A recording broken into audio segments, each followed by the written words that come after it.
It was rough. Musicians union was there, but they weren't of much help at the time. I was never happy. I guess what drives me to tear things apart. There are musicians who play the guitar, and then there are musicians who become the guitar. Eddie Van Halen was the latter.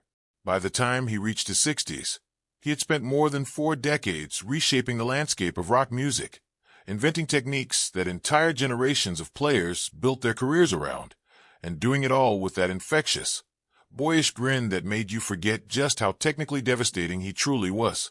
But beneath the laughter and the legendary Brown sound, Eddie carried a complicated emotional history with the guitar world around him, rivalries that never fully healed, disappointments that lingered longer than any chart position, and a handful of guitarists who, for various reasons, sat uncomfortably in the back of his mind throughout his life. This is not a story about hatred in the traditional sense. Eddie Van Halen was not a man built for grudges. He loved music too purely for that. But there were tensions, wounds, and cold encounters that shaped him just as deeply as his triumphs did. These are the 6 guitarists Eddie Van Halen had the most complicated, contentious, and emotionally charged relationships with, told through his own words, the people who knew him, and the moments that defined those uneasy connections.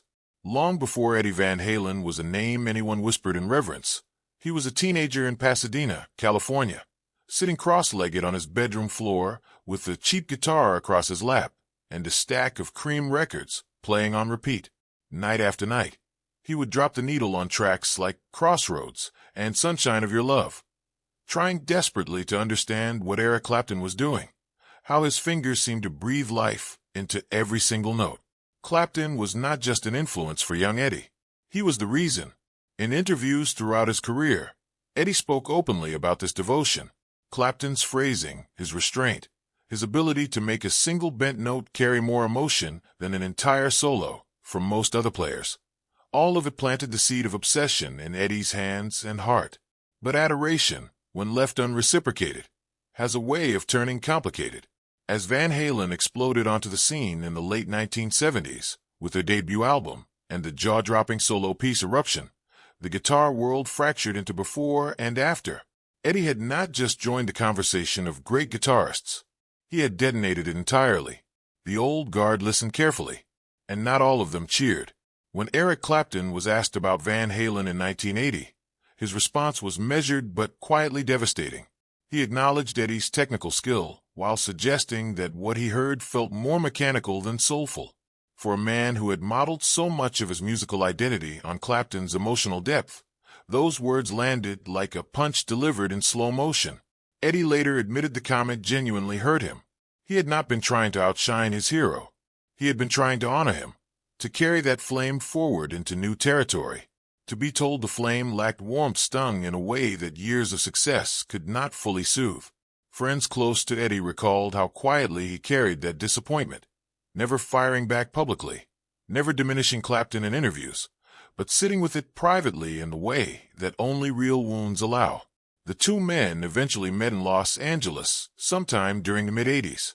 Eddie had hoped for a genuine connection, something that bridged the gap between the myth and the man. What he found was polite conversation about gear and amplifiers, perfectly civil but emotionally hollow. Afterward, Eddie reportedly told a close friend that he had loved the legend more than the person, and that meeting Clapton the man had somehow freed him from the weight of needing Clapton's approval. Years later, his feelings had matured into something closer to peaceful acceptance. He continued praising Clapton's tone on those old Cream recordings as genuinely untouchable, while also acknowledging that they were simply two different kinds of musicians, shaped by two very different worlds. After Eddie's passing in October 2020, those who knew Clapton said he spoke about Van Halen privately with genuine admiration. It came late, but it came. If Clapton represented the emotional wound, Richie Blackmore represented the cold shoulder that leaves you standing in a hallway, wondering what you did wrong. For a young Eddie Van Halen, Blackmore was another towering figure of worship. He would study Deep Purple recordings obsessively, picking apart the precision of solos on tracks like Highway Star and Burn, marveling at how Blackmore made the guitar feel both disciplined and dangerous at the same time. When Van Halen's debut album made Eddie a peer rather than a fan, he finally found himself in rooms with the men whose music had shaped him. And when he crossed paths with Richie Blackmore, he reached out in the only way he knew how, openly, warmly, with genuine enthusiasm. What he received in return was nothing, not hostility, not criticism, just a blank stare and a turn back. Eddie described the encounter in interviews more than once, each time with the same trace of disbelief in his voice. He had simply wanted acknowledgement, not praise, not friendship necessarily, just a basic human recognition between two people who shared a deep love of the same instrument. Instead, he walked away feeling invisible. Blackmore's personality was famously difficult even among his closest collaborators. He operated behind a wall of mystique that he guarded carefully, but his eventual public comments about Eddie carried the same quiet condescension that Eddie had sensed in that first meeting, a backhanded acknowledgement wrapped in criticism about playing too many notes. To Eddie's credit, he never allowed that cold encounter to harden into open bitterness. In later interviews, he reflected that he had probably been too sensitive, that Blackmore may have simply been shy or uncertain what to say. It was a generous interpretation and a revealing one. Even when hurt, Eddie's instinct was to find the most charitable explanation available. Time softened Blackmore as well. In later years, he acknowledged that Eddie had genuinely brought something new to the guitar world, that his innovations with the whammy bar and his two-handed tapping technique represented a real and lasting contribution. For Eddie, that recognition, whenever it arrived, was always enough. The late 1970s were a moment of seismic generational shift in rock music, and nobody felt the tremors more personally than the young musicians caught between the old world and the new one. Eddie Van Halen was the new world made flesh, but he still carried enormous reverence for the players who had come before him, including Joe Perry of Aerosmith. Perry embodied a specific kind of rock and roll cool that Eddie genuinely admired. The thick, swampy tone, the effortless swagger, the sense that every riff was born somewhere smoky and dangerous. When Van Halen began sharing stages and touring circuits with Aerosmith in those early years, Eddie approached those encounters the way he approached everything, openly, enthusiastically, with his heart fully exposed. What he found was indifference. Perry, like several other veterans of that era, gave Eddie what he later described as the look, a cold, dismissive stare that communicated without words that this new kid was not welcome in the club. No hello, no handshake, no acknowledgement, just a wall of silence from someone whose music Eddie had studied and loved. In a 1982 Guitar Player interview, Eddie was candid about how much that stung. He understood intellectually that some of the old guard likely felt threatened by what Van Halen represented. The guitar landscape was changing faster than anyone had anticipated, and the players who had built their reputations on a particular style could see that style being rewritten in real time. That understanding did not make the personal coldness hurt any less. What makes the Joe Perry chapter genuinely interesting, however, is what happened decades later. By 2013, Perry had fully reversed course, speaking about Eddie with open admiration and describing the experience of first hearing Van Halen's debut album as something that stopped him completely in his tracks. He talked about going back to the record repeatedly, trying to figure out the techniques, marveling at the energy and originality. Eddie had long since stopped needing that validation, but its eventual arrival said everything about the size of what he had built. The tension between Eddie Van Halen and Boston's Tom Scholz was less about personal coldness and more about a philosophical collision between two entirely different approaches to the guitar. Where Eddie operated on pure instinct and feel, Scholz approached music like the MIT-trained engineer. He literally was methodical, precise, and deeply invested in perfection as a technical achievement. The story that defined their uneasy relationship took place at a shared concert bill in the late 1970s. Eddie had just finished his solo set, raw and electric and completely alive. Then Scholz took the stage and, by Eddie's account, proceeded to play what sounded remarkably like what Eddie had just performed, in front of the same audience, without acknowledgement. Eddie described standing on stage watching the crowd turn toward him with confused expressions, feeling something between anger and bewilderment. Backstage, Scholz offered nothing. No explanation, no conversation, no connection. He was famously private, someone who retreated into technical problems rather than human ones. But to Eddie, whose entire personality was built around openness and genuine connection, that silence read as arrogance rather than introversion. The broader frustration was about originality, something Eddie treated as almost sacred. He had built his sound from nothing, hand-wiring his own guitars, modifying his own amplifiers, chasing a tone that existed nowhere else in the world. When that sound was reflected back at him, without credit or acknowledgement, it felt like something deeply personal had been taken. Despite this friction, Eddie eventually found a way to respect what Scholz had accomplished on his own terms. Anyone willing to build their own gear from scratch, he felt, deserved acknowledgement. The mutual appreciation was grudging but genuine.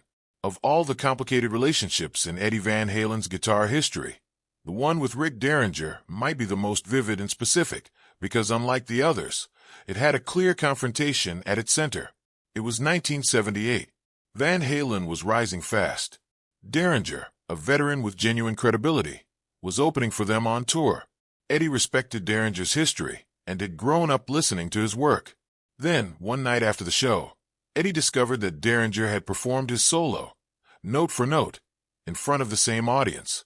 He confronted him directly and calmly, explaining that borrowing technique was one thing, but replicating the melody was something else entirely. The next night, Derringer did it again. Eddie's response was decisive. He removed Derringer from the tour without drama or public spectacle, simply drawing a firm line and enforcing it. What made this episode particularly layered was Eddie's own admission that he had, in his younger years, borrowed heavily from Derringer's own playing. He understood imitation as a stage of learning. What he could not accept was imitation as performance, a peer standing on a professional stage and presenting his work as their own expression. The incident sharpened something in Eddie that stayed with him. Fame brings imitators, and protecting the originality of your voice is not arrogance. It is the most basic form of artistic self-respect. The most emotionally complex chapter in Eddie Van Halen's complicated history with other guitarists was never really about hate at all. It was about something far more human, the discomfort of seeing yourself reflected in someone else's hands. Randy Rhoads emerged in the early 1980s as the guitarist most frequently compared to Eddie, and those comparisons created an invisible tension between two young men who never had the chance to fully work through it. Rhoads was classically trained and deeply disciplined, approaching the guitar with a seriousness of study that contrasted sharply with Eddie's intuitive, feel-first approach. But they shared a generation, a moment, and a set of techniques that made comparison inevitable. Eddie's archived comments about Rhoads reveal the complexity beautifully. He acknowledged Rhoads' honesty about having learned from him, offered what sounded like a compliment, and then immediately reasserted his own primacy. It was the voice of a man genuinely wrestling with what it meant to have your innovations adopted by someone talented enough to carry them in a new direction. Ozzy Osbourne, who knew Rhoads intimately during those years, pushed back against Eddie's framing, making clear that the two guitarists had genuine mutual awareness of each other and that the competitive energy ran in both directions. The story of Rhoads' guitar tech taping a photo of Eddie to the bottom of a wah pedal so Randy stepped on it nightly captures the mood perfectly. Playful on the surface, pointed underneath. Randy Rhoads died in a plane crash in March 1982, freezing that rivalry permanently in time. There was never a resolution, never a moment where the two men could have acknowledged each other fully and let the competition breathe into something more generous. That unfinished quality is perhaps what made Eddie's references to Rhoads in later years feel so carefully measured, as though he was still choosing his words around a wound that never fully closed. In the end, the tension between them was probably the most honest form of tribute one guitarist can pay another. You only feel threatened by someone who is genuinely that good. Eddie Van Halen spent his entire life chasing sounds that no one else had found yet, building guitars from spare parts, rewiring amplifiers in the middle of the night, playing until his fingers bled because the note he was looking for was still just out of reach. That relentless pursuit made him one of the greatest musicians the 20th century produced. But it also made him human in all the ways that mattered, capable of being hurt by a careless comment, stung by a cold stare, wounded by imitation, and moved by rivalry. The guitarists on this list did not diminish Eddie Van Halen. In many ways, they sharpened him, pushed him further into himself, and reminded him why originality was worth protecting. He left the world in October 2020, and the guitar has felt quieter ever since. But the fire he started on those old Cream records in a Pasadena bedroom never really went out. It just found its way into everyone who ever picked up the instrument and tried to find something no one had heard before.